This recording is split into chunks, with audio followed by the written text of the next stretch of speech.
Cool.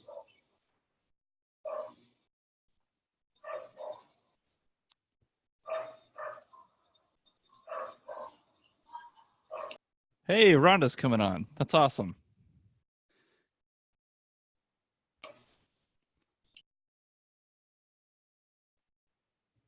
And Melissa, hey. This is awesome.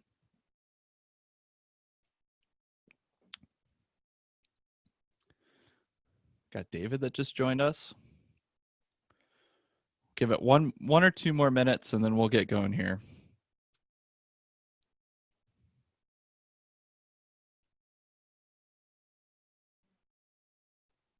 Hope everyone is doing well.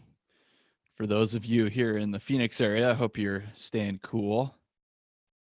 I know it's a challenge this time of year. But hey, maybe you're inside watching a webinar, enjoying some air conditioning, and you're going to learn about brand story. Yeah. And if you're not, like, your laptop is by your pool and you're in your pool watching the webinar. Yeah, just don't put the laptop in the pool. Let's not have that happen. We don't need that. That's not the right kind of story we want to be telling today. All right, we're about to get started. Thank you guys for coming on, and hopefully a few more are able to join us as we get going on brand story here. Just a couple quick housekeeping items for those of you joining us. If at any time you have a question, please feel free to drop that in the chat. I'm Mike, and Chris Stadler, our Director of Operations, is going to be helping out, grabbing those questions, making sure I don't miss any, and we get those answered either during the actual webinar or right at the end. There'll be some additional time for more Q&A. But feel free at any point, just drop a question in there and let us know that you've got something you want to get clarified. So we love doing that. Anyway, I'm going to go ahead and get started, and we will get this thing rolling. This should run a full hour. So hopefully you can stick with us the whole hour. If you can't, that's fine too. You can drop off and there'll be a recorded version that you can grab later. All right. So today is all about brand story. And in particular, we kind of talk about, well, why does brand story matter? Well, because every word counts, especially in your marketing. And your brand story is a really, really important tool to help you gain clarity, consistency, and customers for your business. So that's what we're going to be uncovering today. There we go. Things are working. I'm Mike Jones. I'm managing partner and CEO of Resound, which basically just means that I make sure that we are in business and that we help our clients to the best of our abilities to find their identity and show it to the world. You can find me on most places online, either through Mark and Mike, that's my personal handle, like Twitter, Facebook, Instagram, all those fun places, or you can find us at Resound. And of course, everything about Resound, you can find at resoundcreative.com. I'm assuming you've seen an email or you've found us through the website, so you probably already know a little bit about us, but if at any point you're like, I kind of want to know a little bit more about what they do, you can check out our website, or I can also tell you, which is our next slide. So basically our purpose at Resound is really based on a belief. We have a worldview. We have a philosophy of how we think things work and how they should work. And we believe that because people are intrinsically remarkable, that's a presupposition, a fundamental belief that we bring to the table. And that because organizations are created by human beings, every organization is remarkable too.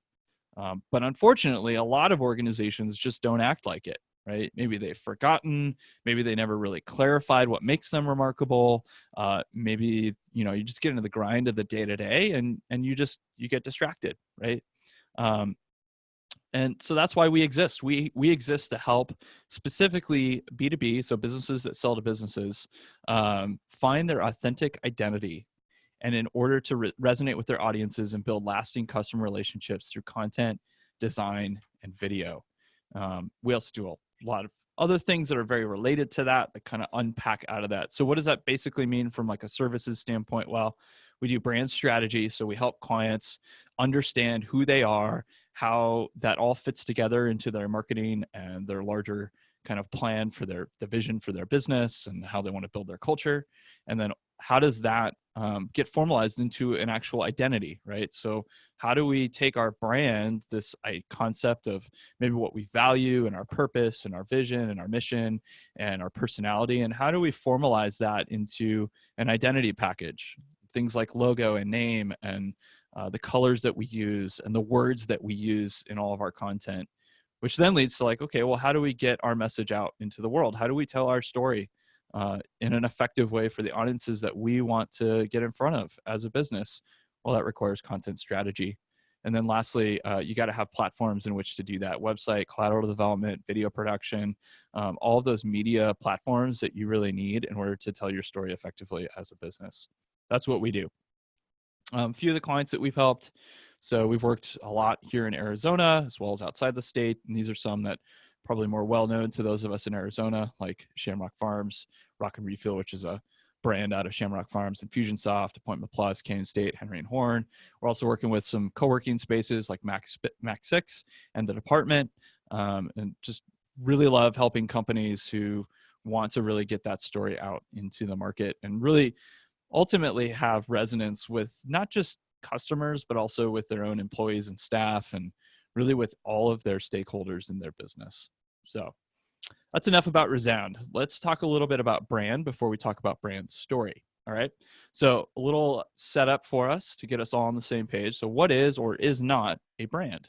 Well, a lot of people think of brands, and when they think of that word, they go, oh, it's like a logo, or maybe it's just an idea, or maybe it's the tagline or jingle or website or name or the tagline or something else like that.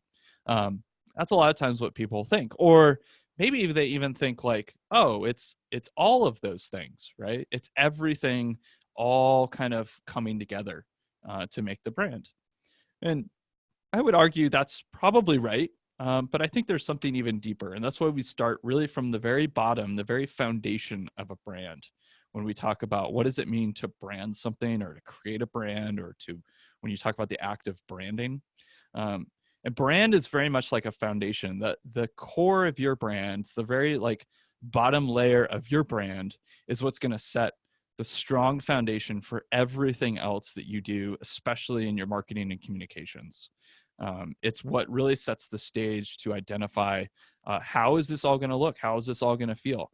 We have to start at the very bottom with the foundation. The interesting thing about a foundation, though, is that when you think about a house, and this metaphor we're using, which I think works really well, a house's foundation is like the least like sexy thing about the house, right?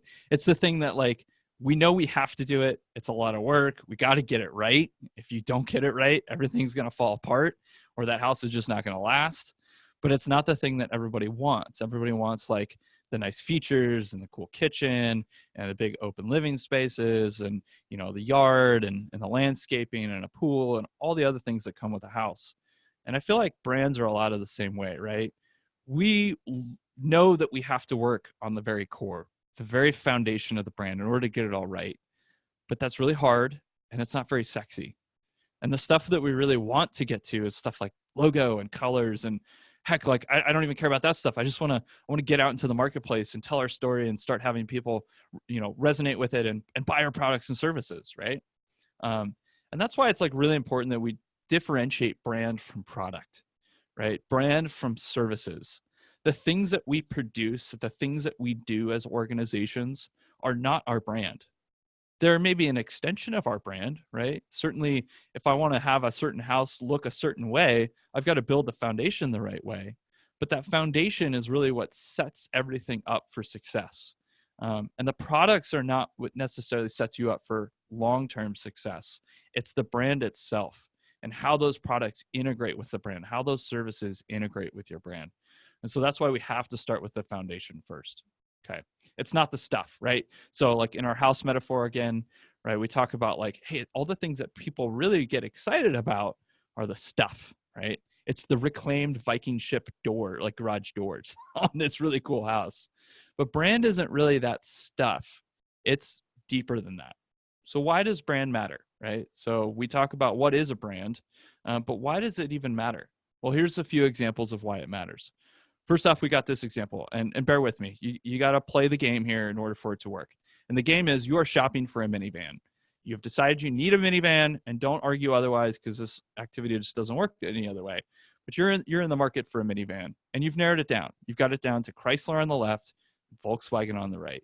So take a minute, think about it, and go, in your mind, tell me, which one would you choose? Okay, you thought about it? Which one?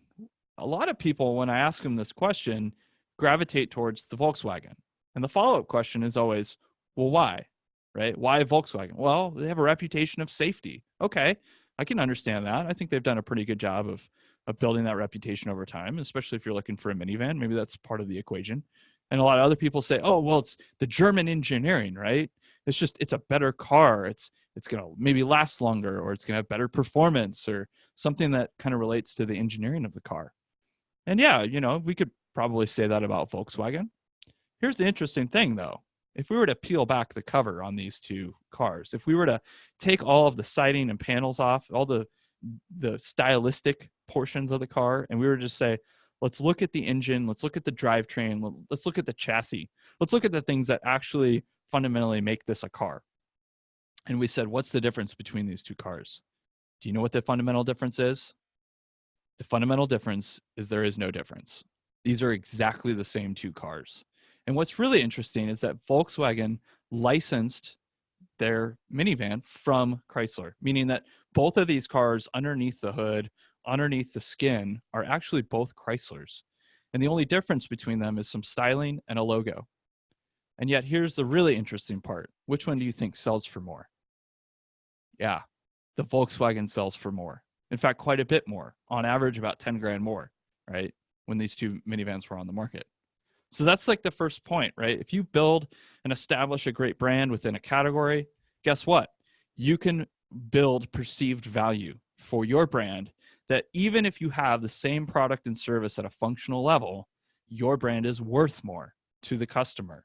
It's perceived as more valuable. It's perceived as maybe better or higher quality or more interesting, right? And that allows customers to make a decision more quickly towards your brand. All right. So here's another example. And this is pretty basic, but bear with me because I think it's an important one, right? We have two brands featured here in the window of this car. What are they? Right. You could tell me that the top one is Uber and the bottom one is Lyft. Why is that? Well, the top one has a logo that's different than the one at the bottom, right? And they even use different colors. Are their products really intrinsically that much different? No, they're not really. Like, you could pop the hood on both their apps and you get almost the exact same experience. And you could get in a car and you get almost the exact same experience with drivers. In fact, 9 times out of 10, I bet you'll find that driver drives for both, right? So you're not even getting a difference in the driving experience for the most part. Maybe some slight differences in pricing, maybe. Depends on where you're at, depends on what time of day. But ultimately, these are basically the same exact service. So what is it about their brand that's helping them? Well, ultimately, for these two brands, it's really just differentiation, right? One is not the other. Uber is not Lyft, and Lyft is not Uber, and therefore you have a choice to make. And you have a really easy choice in that you just have to pick one, right? Sometimes brand really just is about differentiation. It's just saying we're not them, and therefore you can more easily choose between us and them. And you can have a preference, and that's okay. This is seen a lot with like Apple and Microsoft in terms of operating systems for computers. People like get all riled up about which operating system is better. I'd argue they're probably about the same, right? The difference is that one caters to a certain kind of philosophy of how you want to do work on a laptop, right? Microsoft says you should have access to every file exactly where we put it on the hard drive. You can do whatever you want on here. You can manipulate stuff, and we make it very easy. Apple says we make it easy too, but we take the user away from having to manage all the files. So when you're moving folders around on a Mac, you're not actually moving the files on the hard drive. We'll take care of that part for you, right? And that, for different reasons, makes for a better experience for those kind of people. Really, it's just preference, right? And people go like, they fight about this. And that's the great thing about brands is not only can it produce perceived value over your competitors, but it also just says, hey, we're different. We're not them. We bring something different to the table, even if that difference is as simple as we just look different, right? And if you like pink, you might like us a little better. All right, here's our third example. You guys all know this brand, right? And this is Nike. It's very clear. The swoosh is on everything, right? Well, what is Nike really known for? What have they established their reputation on in terms of products, right? It's their sneakers. It's their shoes. They're really well known for their shoes. It's how they started, so that kind of makes sense. And it's probably the thing that maybe they do best, right? And yet, this is only a tiny fraction of the number of kinds of products that they produce and put their swoosh on. Why is that? How is a sneaker company able to sell basketballs and shorts and backpacks and socks and heck, not even pictured here, but they have like the number one running app in the world, the most downloaded running app in the world, which is free. So they give away stuff too. Right? So why is it that they're able to, a sneaker company, a shoe company, is able to do this? Well, because brands extend the relationship with customers, right? And ultimately that leads to loyalty, right? If I buy shoes from Nike and I enjoy the experience, or at least it doesn't suck, I'm more likely to probably buy a pair of socks to go with them. Maybe because I like how they match, maybe because I like how they feel, maybe just because, you know what? It's honestly more easy to make a decision to just buy from the same company a different product than it is to go research a whole bunch of different companies. That's what brands can do for you. They can provide loyalty not only to a single product or service, but provide loyalty of a relationship that extends to other products and services. Sometimes just basically because it's easier, right? It's just easier to have a relationship with one company, one brand, one set of like group of people who make stuff than it is to have relationships with like 40 or 50, right? And make those decisions. So ultimately in a crowded marketplace, right, brand wins. And here's the caveat. You know, a lot of people are like, hey, they see this slide and they go, well, my marketplace isn't crowded. I'm doing something brand new. I'm doing something no one's ever done before. And therefore my marketplace isn't crowded. I don't have any competitors.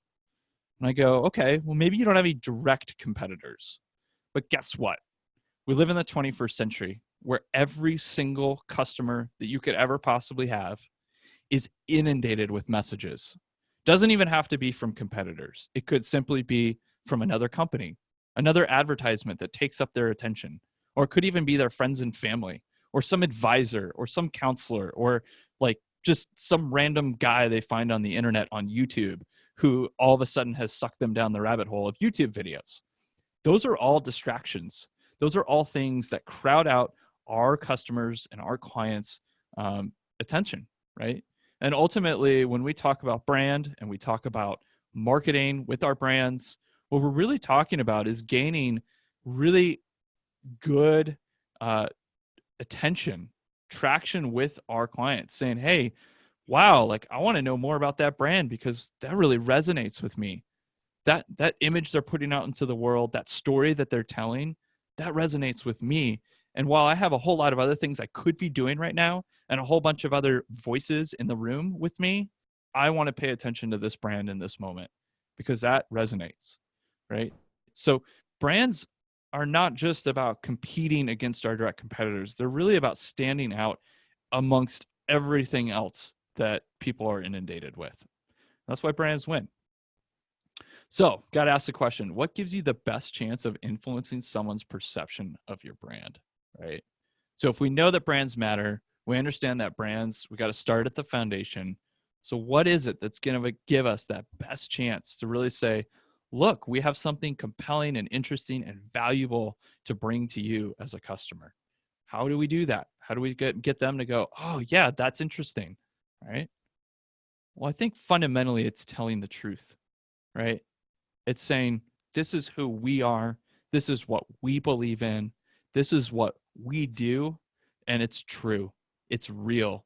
It's not something we're making up. It's not something we're lying about. And the alternative really is that you either fake it, you falsify it, or you force it. And we live again in a world where information is at everyone's fingertips. So if you want to go the route of faking it till you make it, especially with your brand, or falsifying it, saying, oh, we're like this, when in reality, there's nothing about you, your culture, your team, your organization, your vision, your values, or your beliefs that really resonate with that message you're putting out. Or if you're just forcing it, right? You're just saying like, let's just cram it down people's throats and eventually they'll get it, right? All of those things are going to backfire eventually. And probably, I would argue, more quickly than at any other time in the history of the world, right? The times when like you could go decades and kind of pull the wool over people's eyes with a brand are long gone, right? You have very little time if you want to be malicious and duplicitous in your branding. Maybe 6 months, maybe 12 months. But as soon as, I mean, let's be brutally honest, right? If you want to create a false brand or one that's not really true, it's not built on the truth of who you really are, if you're going to fake it, right? When is that all going to come crumbling down? It's going to come crumbling down the minute you make a customer, the minute that they actually interact with you, right? The minute they pick up the phone and call customer service, or the minute that they have like a lengthy conversation with a salesperson, or the minute that they have to like open the door to your restaurant or your retail space or wherever you do business, your office, right? When they step in, they're going to go, something's off. The things you've been saying in your marketing don't resonate when I actually interact with you, because you just can't fake it that well. It's just the reality. All right. So we have to find the truth of our brands if we really want them to be effective. We really have to understand what is at the heart of our brand. That means we've got to answer 3 fundamental questions. The first is really, really important. Why do we exist? What is our purpose? Why are we here? What is it we're trying to achieve in the world as an organization? Then the second is also critical, which is, what is the system of beliefs? What do we really value? What is the system of beliefs, or the worldview or the philosophy that we bring to the table? What are the things that we're unwilling to sacrifice in pursuit of our purpose? Basically, it's like, how are we going to do business? What's kind of our promise to people when they interact with us? What should they expect from us, and how we're going to treat them and how we're going to interact with them? And then lastly, really, really important question is, how should it all feel, right? At a baseline that's like, what is our personality? What's our style? How are we going to talk about things? What are the words we're going to use? What are the images we're going to use? What are the colors? What are we going to look like? What's our logo going to be? What are we going to call ourselves? How should all of that feel, right? So those are the things that we really have to have if we're going to start influencing people with the truth of our brand, with the truth of our identity. I can boil that down. There's really 3 kind of fundamental building blocks or foundational pieces to your brand, and that is your purpose or brand story, if you want to call it that, your core values, and your personality. And today we're going to be really focusing on brand story. Okay. So now we get into the meat of today's webinar, and I'm excited to do this with you guys. So what is a brand story? Well, it's pretty basic, actually. It's hard to make, but it's really basic when you actually have it all said and done. It's 2 to 3 sentences usually, or maybe a small paragraph that has some characters in it. You know, it's got some personalities that you need to use in order to tell your story. Every great story has characters, and it has a beginning, middle, and end, right? And then again, we're talking about like really fundamental things to any great story. What we've done, this brand story this process we've created, is really developed out of something that a guy named Joseph Campbell created. He was kind of the forefather of narrative process. So really, he studied narratives and stories over about 2,000 years, looking at 2,000 years worth of stories, and said, what are the fundamental building blocks of great stories?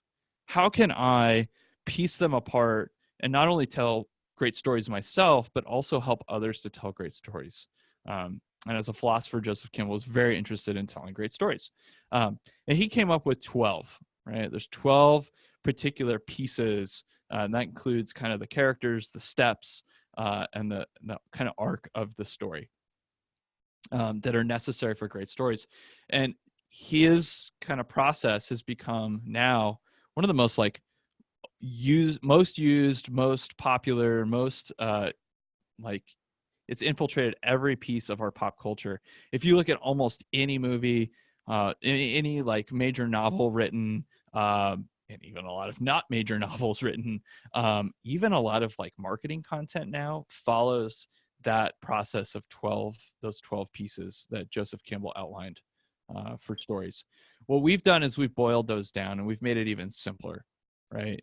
And so it's really 4 fundamental pieces, and we'll talk about that in a minute, that I think are really important for businesses in terms of telling their brand story.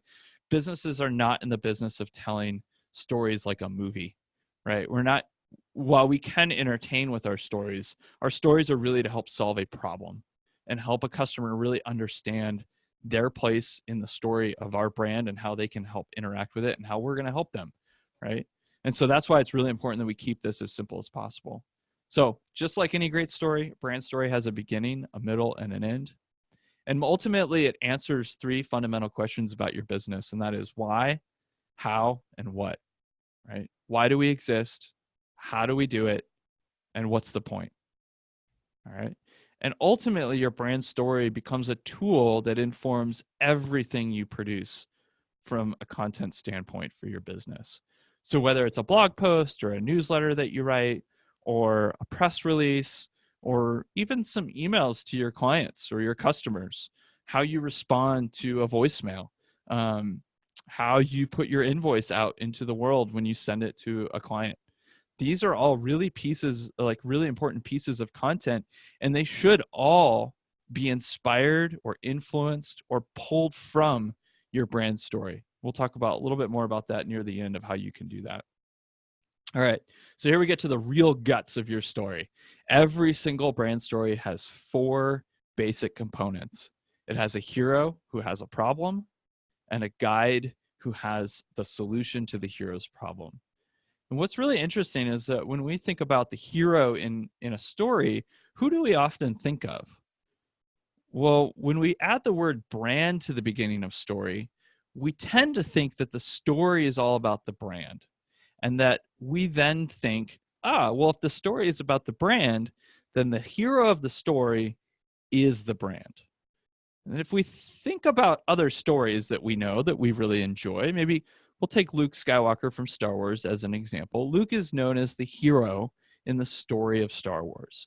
Hopefully you're a little bit familiar with the story, but if not, I think you can still follow along. So Luke's the hero, right? What's interesting about Luke?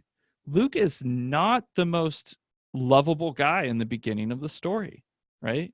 He is not the guy who's got it all figured out.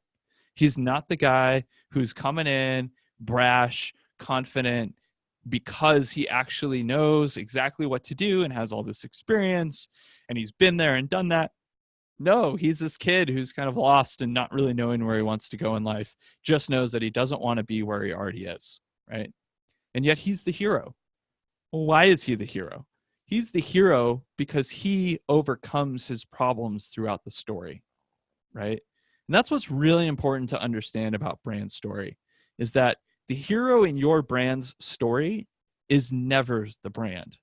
Because if it was the brand, it would be all about how you solve your own problem.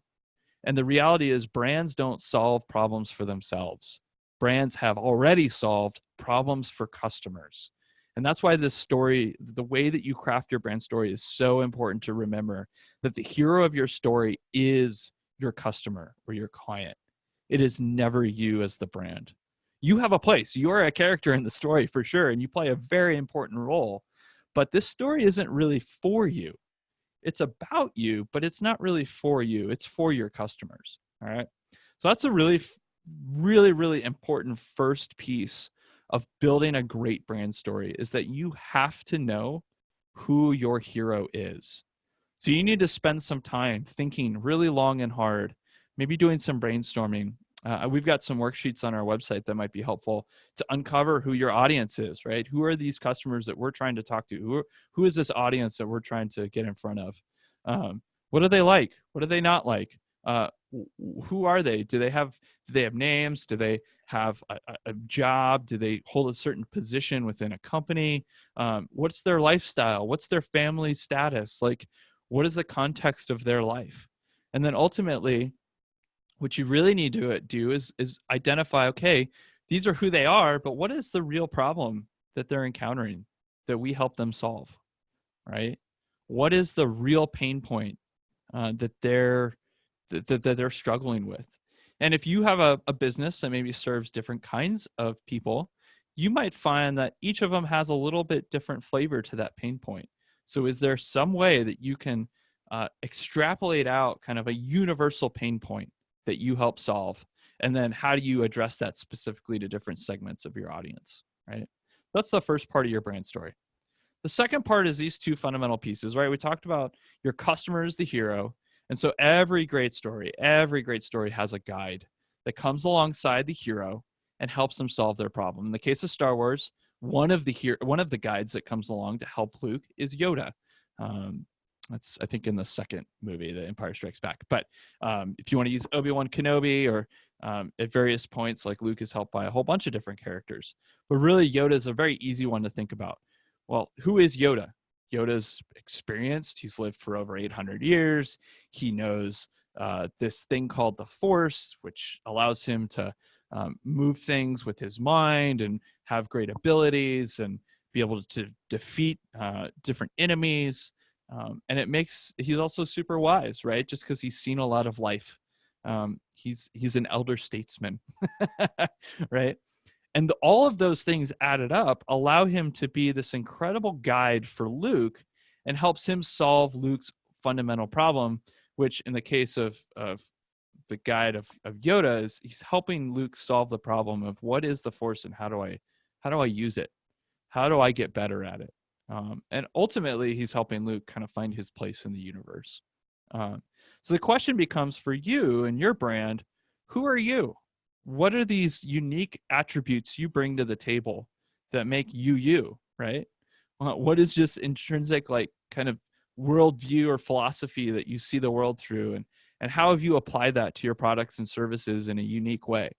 And then ultimately, like, how do you help that customer, right, that hero of this story, overcome their problem? How do you help them solve it? Maybe you have a very particular process, or maybe you have a particular product you've developed, or maybe you have a suite of services that you deliver in a unique way, right? These are all ways in which you can help uniquely solve that customer's problem. That's why this whole process is really important, that you identify what that problem is and speak to it directly, right? Because again, this story is not for you, right? It's not about the brand and how you've had a bunch of success. It's about the brand and how you help someone else be the hero. Okay. All right. So now let's piece it together. And we're gonna give you a little example here, and you can follow along and even craft your own as we're going. Kind of Mad Lib style. We'll let you fill in the blanks. All right. So we'll start with the beginning.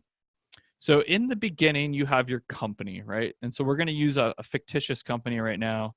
Bear with me. This is super basic, super kind of, no company would write a story like I'm going to write for this fictitious company called Smile Co. But it helps kind of explain the process in a very simplistic way so you can follow along and do it yourself. All right. So in the beginning, right, the beginning of your story is always going to be, what is the hero's state without you, right? This is perhaps the hero before they meet your brand. This is the hero suffering because they have this problem. What are the pain points that they're feeling? What are the symptoms that are coming out, right? So this is the beginning. The beginning is before the guide shows up. It's before the brand shows up. It's all about the customer and their problem, okay? So you could start that sentence with, before we were here, and then fill in the blank, right? Before we were here, what did it look like? For our fictitious company, Smileco, we could say, before we were here, preschoolers were sad. Okay, all right. So here we've identified the hero, who is preschoolers, and what their core problem is, which is that they're sad, right? Again, bear with me. This is super simplistic. Your business probably has a little bit more complexity to it than Smileco, and that's okay. That's great. That's something that you can work through in this process. All right. So you could write it for yourself, and I'll give you just a minute. If you want to go ahead and do it, you can do that yourself. Before we were here, answer that question. What was it like before we were here? Before you were a part of your customer's life? Maybe think about a particular client or customer that you've worked with. What was their life like? What was kind of things going on? What were the situation that they found themselves in before they found you? All right. Have you taken a stab at it? Hopefully you've got some kind of sentence written down. Okay. We're going to move on. So that was the beginning. Before you were here, what was the state of the union? What was the state of your hero, of your customer? So now in the middle, you arrive, right? The brand, the guide arrives on the scene. You are Yoda. Luke shows up on the planet and meets Yoda. And in your case, your customer meets you. Maybe they found your website. Maybe they saw an ad. Maybe they actually are sitting down and having coffee, or maybe doing a sales call or a demo or something, right? What is it that helps them realize that they need help and they look for you? So you show up, and then what happens for that customer? So for our fictitious company, SmileCo, when SmileCo showed up, preschoolers realized they didn't have to be sad. All right. So there's a change of state for your customer when you show up, right? Sometimes it's just simply the antithesis of their problem. Oh, I have this problem and I don't have to have this problem anymore. Probably you're bringing something specific to the table. So this is a great time to say that, right? We showed up and we brought X product, or we brought this unique philosophy, or this suite of services, or this unique differentiating process to the table, right? And our customers, the heroes of our story, realized, oh, we don't have to suffer with this problem anymore because we can solve it with the features and benefits of this specific way that you do business, right? Or this suite of products, or the philosophy you bring to the table. Okay, so you write that for yourself. I'll give you just a minute if you want. You can sketch something out real quick. Then we showed up, right? We're saying then we showed up and we brought what to the table, and what did that do for our customer? Not necessarily the change of state for them, but really just like, what did they realize, or what solves that? What starts to solve that? Okay. All right. You can keep writing. We'll keep going here. So the end is then, what are you doing for the owner, the end user, and how do they overcome the problem with your guidance? And what does that really look like, right? What's the end benefit for that customer? Or maybe if you want to put it in kind of more dramatic terms, how has their life changed, right? If we think about Luke and Yoda, Luke leaves Yoda feeling confident, with a sense of purpose and a plan, right? I've got to go save the universe from the Empire. I have a control over this power that I never knew I had. I know how to use it now, and I can go save my friends, right? So that's the end for Luke. So you could write this as the difference we made, right? Okay. So for SmileCo, the difference we made is that preschoolers used us and became happy. Again, super simplistic, but at least gets us through kind of the process. So for you would answer the question, what's the difference we made? What impact do we have on our customers when they buy our product, when they buy our service, when they start interacting with us and build a relationship with us? What's the difference? What's the impact that has on their life? Maybe it's not, dramatic, right? Maybe it doesn't fundamentally change their life, but I bet it changes it in some kind of way, right? It might be small, might not be like the most impactful thing. Like I could say, hey, for LaCroix, right? I'm sipping a little sparkling water here from LaCroix. Maybe if LaCroix was working on their brand story, they could say something like, the difference we made is that our customers who drink our drinks have their thirst quenched, and even more so, they have a smile for a few minutes, right? I might have a little smile here. Yeah, I like that. I like it. So it puts a little smile on my face. That's not a fundamentally changed life, right? I'm not like a totally different person now because I just took that sip, or because I had LaCroix, right? But they changed my life for a moment, right? I went from like, oh, I'm kind of thirsty, to like, I'm not thirsty. And not only am I not thirsty anymore, I had a little pleasant experience for a few seconds. Like that was an enjoyable sip. That gave me a little bit of happiness for a brief moment. If you want to see a company that does this really, really, really well, Go look at anything that Coca-Cola puts out. Oh my goodness. They are like, they get this. They totally get the brand story that they don't have to fundamentally change people's lives to put Coke into their hands. Putting Coke in someone's hand doesn't fundamentally change their life, right? It just makes it a little bit nicer for a moment, right? I get a little bit of sugar, I get a little bit of caffeine, I get a little bubbles in my mouth, and life's a little better for a moment, right? I might be having the worst day of my life, and yet a Coke is going to help cheer me up just a little bit, right? We won't talk about what it does to you in the end, but for a moment, they're changing your life for the better. All right. So if you wrote yours, the difference we made is, okay. And then you can also, there's kind of a second ending, a fourth step, right? We had the beginning, the middle, and end. There might be a second ending to your story if you want. I like this exercise. Kind of helps flesh out whether or not the ending you wrote before was very good. You can ask, what happens if the hero doesn't use us? What happens if our customer doesn't go with us? They bought Pepsi instead of Coke. What happened? Right? Or maybe they just didn't buy the soda at all, right? Right? Well, at one level, they continue to be thirsty. Okay? So there's a fundamental thing that you can write for your what if. They continue to have the pain and problem that they had at the beginning of the story. But I'm going to bet that if they continued with that pain that you outlined at the beginning of your brand story, that they're not going to stay in that same state of pain. It's probably going to get worse, right? So like maybe you're a service that you help other businesses with some aspect of their business, right? And they have this fundamental pain before they meet you or before they find out that you have this service provided for them. And they meet you and they just don't go with you for whatever reason, decide, it's too expensive, budgets, other priorities, right? I'm going to bet that whatever pain it was, maybe it was like, hey, we're not very profitable, right? Maybe you're helping them with their profitability. We're not very profitable. Well, if they continue to not be very profitable, what's going to eventually happen?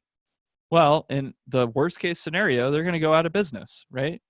Or maybe they're not going to be able to pay back all their loans and they're going to go bankrupt, right? They're going to have to close down. They're going to have to not have a paycheck anymore for any of their employees, or man, that business owner, like he's going to be struggling, right? So these are the things that you can start to paint the picture with of what happens, right? So for our fictitious company, we could say, when we weren't there, preschoolers who didn't know that we existed or didn't use us, and they continued to be sad, right? And we could even extend that. Maybe they continued to be sad, and man, like life kind of got rough at preschool, right? And we started just not having a whole lot of fun with our friends, and we start picking fights because we're sad, and it just makes life hard on our teacher, and we go home, and life is just a little unpleasant with our parents, and things just kind of start to go south, right? Obviously, our little fictitious company here is getting a little over dramatic, but that's what could happen. So you could write yours when we weren't there, right? Or when our customer didn't go with us, or they chose a competitor. What happens, right? Let's take a minute, think about that.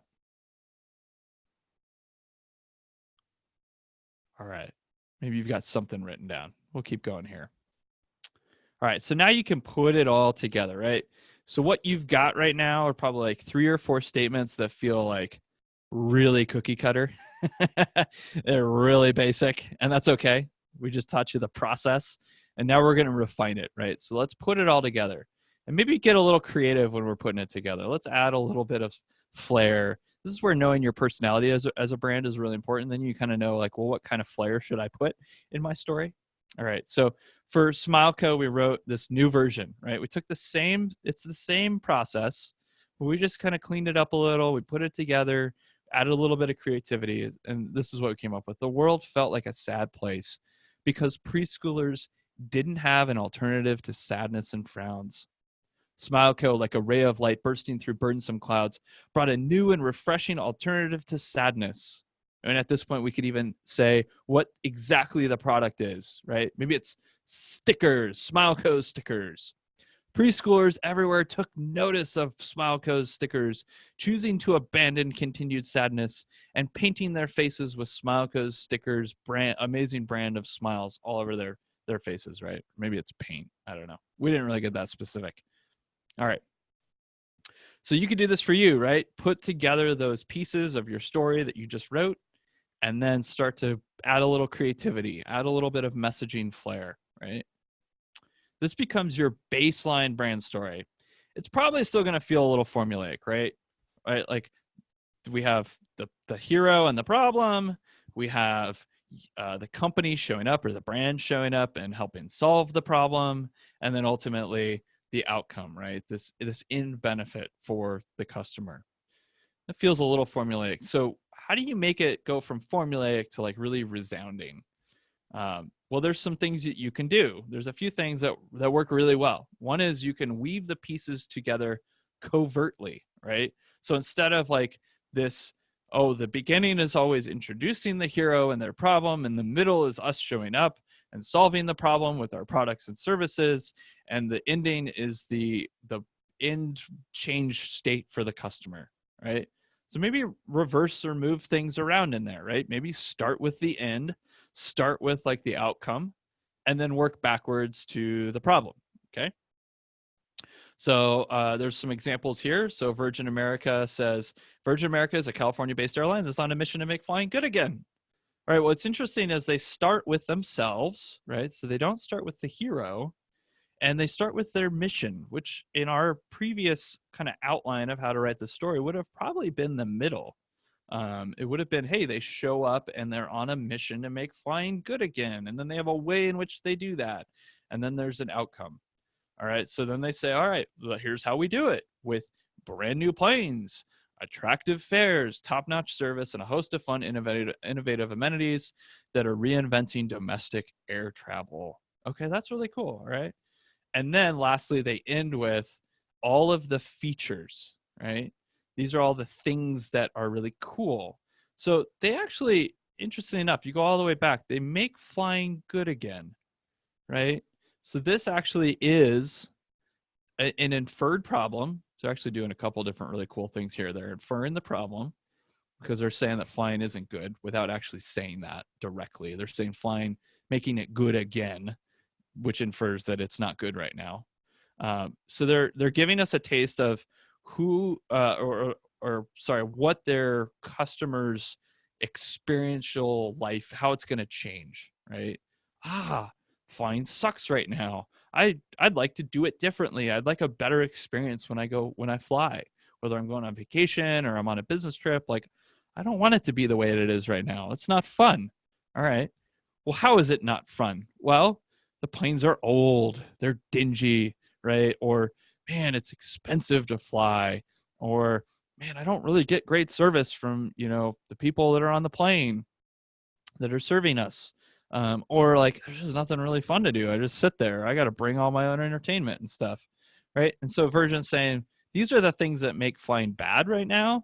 So here's how we're going to make it better, right? So we're going to give you an experience unlike any other, right? We're going to moodlet cabins with Wi-Fi. Ooh, that's cool. I like Wi-Fi. I can do more stuff on my phone or my laptop. Ooh, custom design leather seats. That sounds cushy. I like that. It sounds comfortable. Power outlets so I can plug in my laptop. Video touchscreen at every seat back. All right, I got plenty of entertainment options here. On-demand menus, countless entertainment options. Wow, like this sounds like a great, better flying experience. So this is how they're ending with the solution, right? So they started at the very beginning, the what if, what could life be at the end of your experience with Virgin America? Well, it could be a better flying experience, right? And then we have the happy ending, the brand new planes, all that fun stuff. And then their ending is actually the solution. So that's one way you can weave the pieces together a little bit more covertly. All right, here's another one. We actually touched on this already. Infer the hero's problem from the solution, right? So here in this statement near the bottom, this Beats headphones says, we help bring the energy, emotion, excitement of playback in the recording studio back to the listening experience. So they're not actually stating the problem necessarily in that statement. They're just stating what could be a better life using their headphones. All right. So another example is to imply the audience. And actually, both of these stories that we've already seen have done this a little bit. I think GoPro does a really good job with this with their little story here. GoPro helps people capture and share their lives' most meaningful experiences with others, to celebrate them together. Like how a day on the mountain with friends is more meaningful than one spent alone, the sharing of our collective experiences makes our lives more fun. All right. So if you kind of study this, you go, okay, well, who's the hero? Who's the customer? Well, they say people. That's not very specific. I've yet to meet any customer that is not a person. And so they do it a little differently. They say, like how a day on the mountain with friends is more meaningful than one spent alone, the sharing of our collective experiences makes our lives more fun. So they actually identify an experience, a day on the mountain with friends, as their implied audience. That's really interesting. So if I'm outdoorsy or I enjoy hanging out with friends and doing active activities, I am likely to read that and go, that feels like me. That feels like an experience that I might have. And I need GoPro to help me do that. Okay. So that's a way that you can imply the audience. You don't have to explicitly state your audience right up front. You could actually just imply them through an experiential statement like that. All right. And one more way that you can refine and make your story even more creative and resounding is to leverage your story, if you're the founder or one of your owners or partners' stories, and how they came about coming up with the company. All right. So here's Warby Parker. Let's read this. We were students when one of us lost his glasses on a backpacking trip. The cost of replacing them was so high that he spent the first semester of grad school without them, squinting and complaining. We don't recommend this. The rest of us had similar experiences, and we were amazed at how hard it was to find a pair of great frames that didn't leave our wallets bare. Where were the options? So this is really interesting. So first of all, this is only part of their story. So if you're looking for kind of the rest of the story, you can go check it out on their website. But what's interesting is they start this as a personal story. We were students when one of us lost his glasses, right?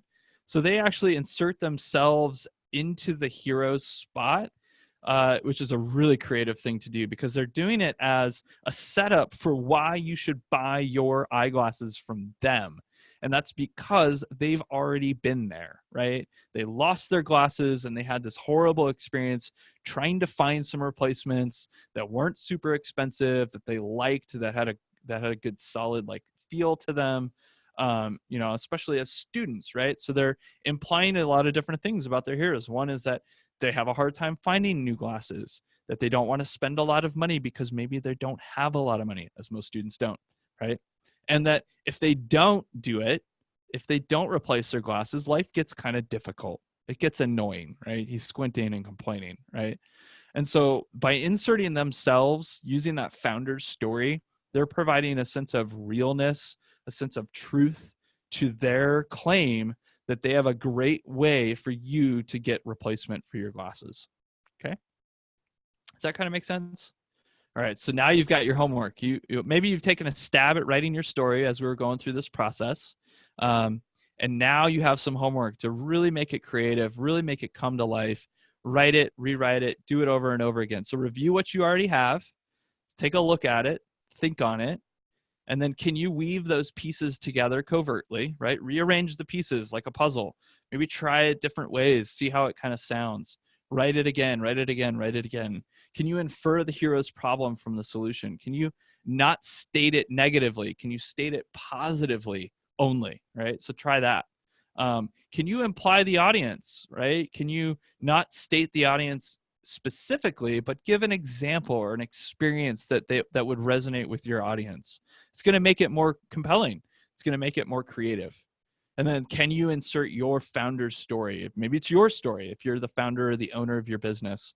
Or if you work for someone, is there a way to leverage their story? Or maybe there's an important person in your organization who has a really compelling story. There's an interesting example of this in the way you even see this done, not just in written stories, but in visual stories. I believe it's Costco. I'm going to get this wrong. It's either Walmart or Costco or Sam's Club. It's one of those three. That in their catalogs, they utilize their own employees who work the floors and work in the corporate office as the models for a lot of the products that they sell. And what's really interesting is that it implies that their audience is the same or similar to their employees, right? There's this kind of like, hey, we're just like you, right? And you're just like us, and we all shop here. And that's a really interesting way in an advertising type of situation to utilize your brand story and say, hey, how can I leverage our own employees' stories or our own employees' personas in our own marketing if those also represent the people you're trying to serve, right? So that only works if that's the case. If you're selling multi-million-dollar products utilizing employees who maybe you're only paying them like 50, 60K a year, that might not actually work because you're not putting them in the place of the hero and saying, this is an example of how even our own staff represent our customers. So you need to figure out a different way to tell that story. Okay. So now you need to go write and rewrite and rewrite and rewrite and rewrite. I promise you, you're going to have to write this over and over and over before you really get something compelling and really good. Okay. And then you got to try it out. You cannot just like decide you're done, right? Even as you're rewriting, maybe part of that process is go and try it out, create different versions, and then ask your team, ask your family, ask your friends, even like send it to your customers, especially if there's ones that you trust, to give you really good, honest, and real feedback and say, hey, this is the story we've created for our brand. Does it resonate with you? Does it sound true? Does it sound real? Is it compelling? Does this get you interested? Would you want to share this with anybody? And if the answers to all those are no, then you need to like go back to the drawing board. If the answers are like, well, maybe, then you've got some more reworking. You got to tweak it some more. And if the answer is, oh, wow, this is really cool. Can I like send this to a couple people? Then you know you've nailed it. Okay. And ask them, all these people ask them, does it seem right? Does it really match what you know about us? Does this feel like us? And they'll tell you, if they're honest people, they'll tell you. All right. Here's a few examples to kind of help get you inspired. All right. So here's one for a startup. Their name is in Fuego. And I'll tell you what they do in a minute because I just want you to read the brand story first. So looking for a job shouldn't be frustrating. You shouldn't have to chase dead-end opportunities with zero feedback and then wonder if you'll ever be the right fit. It shouldn't take so long that you feel invisible and invalidated as a human being. We see the job hunt as it should be, decoding talent acquisition technology and helping you find the right fit faster. We make the job search suck less. All right. So that's in Fuego's brand story. It kind of explains who do they serve? Well, they serve people who are looking for jobs, right? Makes that pretty clear. How do they do that? Well, they decode talent acquisition technology and help those people looking for jobs find a right fit faster. And what does that ultimately do for people, right? How does that help people? Well, it makes the job search suck less, right? I'm going to get a job faster. I'm going to do it with less work. I'm going to do it with more satisfaction that I know that at the end, I'm going to actually get the job I really should have. Okay. All right. All right. So that's one example. I think we've got ours. Might as well use our own. This is our brand story. So at Resound, we believe that because people are intrinsically remarkable and organizations are created by human beings, every organization is remarkable too. Unfortunately, most organizations don't act like it. They don't act like they're actually remarkable. We help B2B companies find their authentic identities in order to resonate with their audiences and build lasting customer relationships through content, design, and video.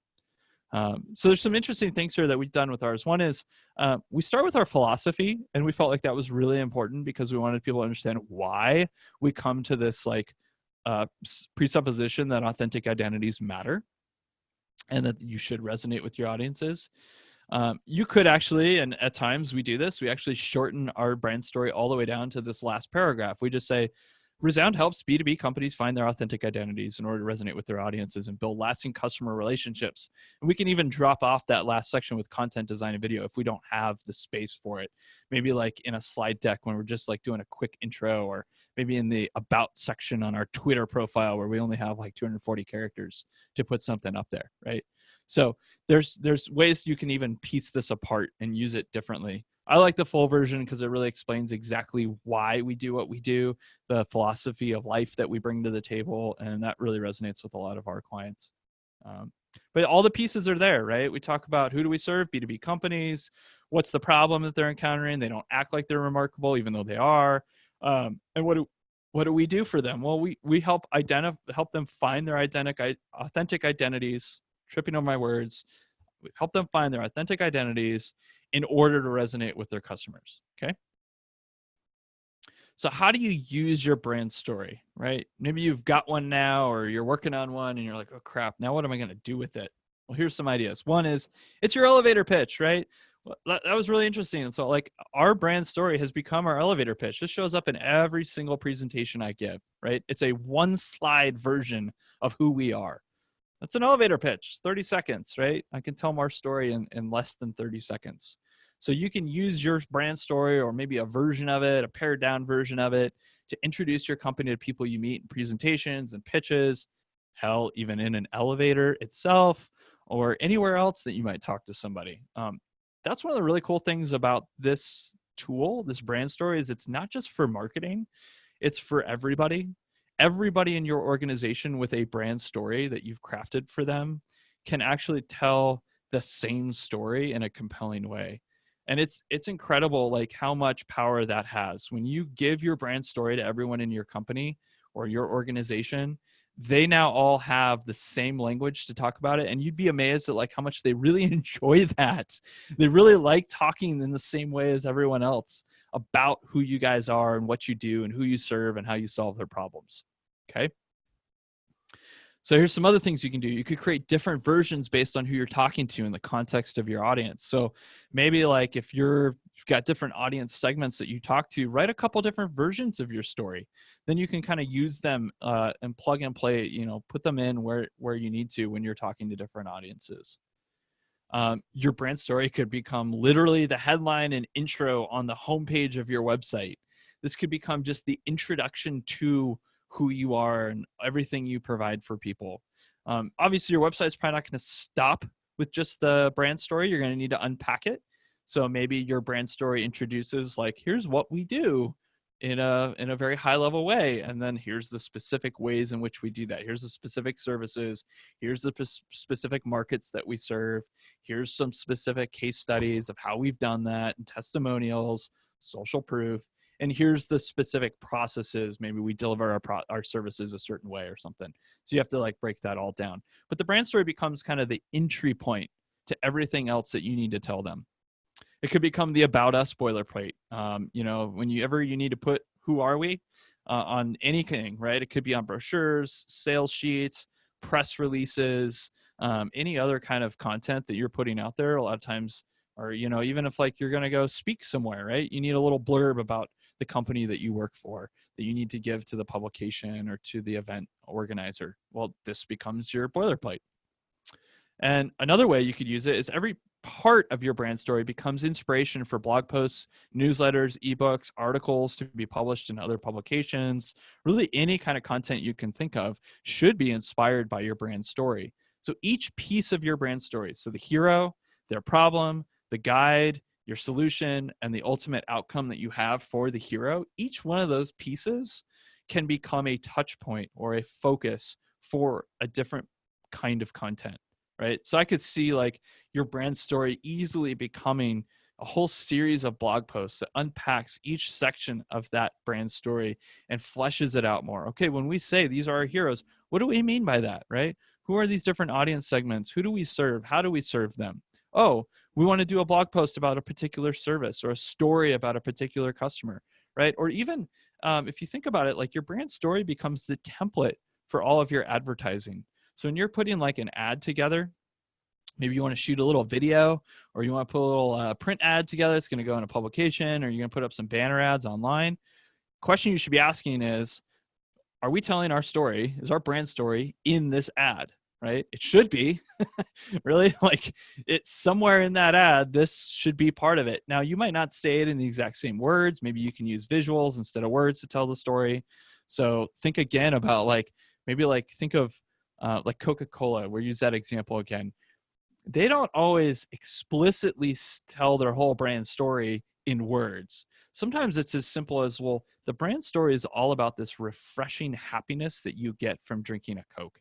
So let's show people drinking Coke and having a really good time, this like moment of happiness. That's why they do a lot of close-up shots of like their actors, right? As they just like crack open the can and take a sip, right? Or the after the sip, the right? That is the moment of their brand story that they want to capture in that visual. They don't have to say it, although they do sometimes with their taglines and stuff, right? They use the word happiness or other joy and that kind of thing in their taglines. There's all sorts of different ways to kind of take your brand story and let it kind of percolate throughout everything that you do. Could even become inspiration to write a book, right? Like if you've got a really compelling brand story, especially if it's very philosophically based, you have a certain way that you approach how you do business or the way you see the world or a particular set of values that you bring to the table, that is a perfect opportunity for you to write a book. And that brand story could really become the genesis of that book. All right, so some quick wrap-up items here. We touched on one particular deliverable in terms of building your brand. That's your brand story. There's a lot of other tools that I'd highly recommend that you check out. Some of those are like audience segments and personas, or building out your brand values and your personality traits, your tagline, your visual guidelines, your logo, your verbal guidelines, some kind of implementation plan. How do we get all this stuff applied to everything that we do? If you want help with that, we've developed a free tool. You can go to our website, check out this URL, and you can go get on there and actually run through the tool. The tool is it's a self-assessment that really runs through kind of all the pieces of your brand and helps you assess where you're at with each one. Hey, are we missing some pieces? Or maybe some of the pieces of our brand are a little, they're not as developed as they should be. This quick questionnaire takes about 5 minutes to get through. It's not long, it's not hard. It's going to help you assess maybe where you're strong and where you're weak and where you need to put in some effort on building your brand. That's a great place to start if you're not really sure what the next step should be. And then, of course, if you want our help with anything, we love to help. We do a lot of different ways of helping companies and organizations figure out their brand. So that includes team branding workshops. If you want us to come in and lead your marketing team or your leadership team through some workshops, we've got a lot of different workshops developed to help flesh out these different deliverables like your values or your story or your personality. We do a lot of one-on-one consulting. So if you're a smaller business and you just want some help and some advisement on where you're at and where you need to go, we'd love to help you with that. And then lastly, of course, we do full rebrands. So if you're an existing business and you're like, man, like we know things are not right with our brand, maybe we need to redo our logo, or man, like our messaging across the board is just way off. Or hey, we're repositioning. We've got to find a new position in the marketplace. We'd love to help you with that and execute it across your whole brand. If that's something you want help with, you can always contact us, hello@resoundcreative.com, or of course, hit us up on our website, resoundcreative.com. Anyway, if you guys have any questions, now is a great time to do that. Thank you for sticking with me through this whole webinar, and I'll wait a few minutes and see if anybody has questions.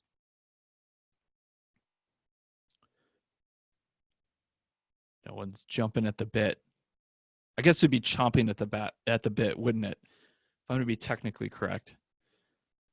Well, you've got our email. So if you do have questions individually, if you want to reach out to me, feel free to hit me up. You can hit us up through the website or through that email address there. And either I or someone else on our team can definitely get back to you if you've got any specific questions. We have a ton of resources also on our website. I would highly recommend checking out. They're all free. So if you want like worksheets that help with creating your brand story or working through your audience segments or building out personas, we've got tons of resources on our website to help you with that. Feel free to jump on there and grab those if you want to do that. Well, I want to thank you all for joining me for the webinar today on brand story. I hope you all have a great afternoon and enjoy the rest of your week. And as always, you are remarkable.